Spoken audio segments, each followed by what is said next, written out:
Pakistan HD خبر شامل کرتے ہیں نوشیرہ وادی سون سے ہمارے نمائندہ ملک زاہد فاروق اوان کی رپورٹ کے مطابق ڈائریکٹر جنرل ریسکیو 1122 پنجاب ستار امتیاز ڈاکٹر رضوان نصیر کی خصوصی ہدایت پر پنجاب ایمرجنسی سروس ریسکیو 1122 خشاب کے زیر اہتمام ڈگری کالج برائے خواتین میں ڈریسز رسپانس فورسز موقف ایکسرسائز کا انعقاد کیا گیا۔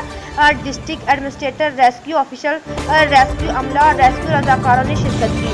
DPO ریسکیو انجینئر حافظ عبدالرشید نے کہا کہ بڑے سانحات سے نپٹنے کے لیے ڈریسز رسپانس فورس کی فرضی مشقیں کی گئی۔ اس موقع پر جائے حادثہ پر انسسٹنٹ کمانڈر سسٹم قائم کیا گیا تاکہ بڑے حادثات میں موقع پر موجود رہ کر امدادی کاموں کو زیادہ مؤثر طریقے سے جاری رکھا جائے۔